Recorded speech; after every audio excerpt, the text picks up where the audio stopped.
जुन्नैद ललितादित्य से हार कर आक्रमण करता है मध्य भारत में, यहाँ मेवाड़ पर। पहली हार से उसने सबक लिया कि सेना विशाल होनी चाहिए, विशाल सेना का आक्रमण हो रहा है। यहाँ मेवाड़ में मानमोरी के सेनापति हैं कौन? बप्पा रावल।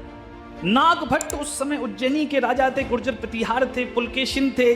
3-4 बड़े बड़े राजाओं ने अपनी सेना संयुक्त रूप से बप्पा रावल के साथ भेजी और बप्पा रावल ने एक जगह है मंडोर नाम की राजस्थान में, उस जगह अपनी सेना का शिविर लगाया। महाराणा प्रताप के यही पूर्वज थे जो सबसे पहला युद्ध अरबों से करते। महाराणा प्रताप क्यों नहीं झुके वो आपको समझ में आएगा कि उनके पूर्वज भी लड़ रहे थे। 1000 साल तक पूर्वज लड़ते रहे हैं। बहुत से इतिहासकार कहते हैं कि महाराणा प्रताप जिद्दी थे, हठी थे। महाराणा प्रताप का हट, महाराणा प्रताप की जिद तब समझ में आएगी जब 1000 साल का इतिहास पढ़ोगे। बप्पा रावल ने अपनी सेना को उद्बोधन दिया कि सुनो, आज लड़ना है, आज लड़ाई से पीछे नहीं हट सकते, और आज किसी राजा के लिए नहीं लड़ना, आज किसी सेनापति के लिए, किसी सामंत के लिए नहीं लड़ना। आज किसके लिए लड़ना है? आज अपने परिवार के लिए लड़ना है, क्योंकि ये वो अरब, इससे पहले मोहम्मद बिन कासिम आया था, तुम्हारी बहन बेटियों को उठाकर उसने दास बाजार गुलामों की तरह बेच दिया, वेश्यावृत्ति में डाल दिया। ये वो सेना है, ये अगर जीत गई तो सुनो, गांव के गांव फूंक दिए जाएंगे,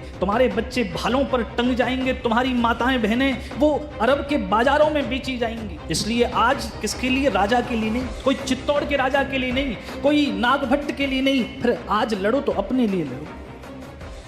ये किसके लिए युद्ध था? स्वयं के लिए। राजा नहीं हारेगा, बप्पा रावल नहीं हारेगा, बल्कि तुम हार जाओगे, तुम्हारा घर चला जाएगा, तुम्हारा जीवन चला जाएगा। आज सेना में ऐसा उत्साह, भयंकर युद्ध हुआ। कहा जाता है उस युद्ध में ऐसा शौर्य चमका कि भैया अरबी सेना एक ही दिन में परास्त कर दी। शंकर भगवान की जय, हर हर।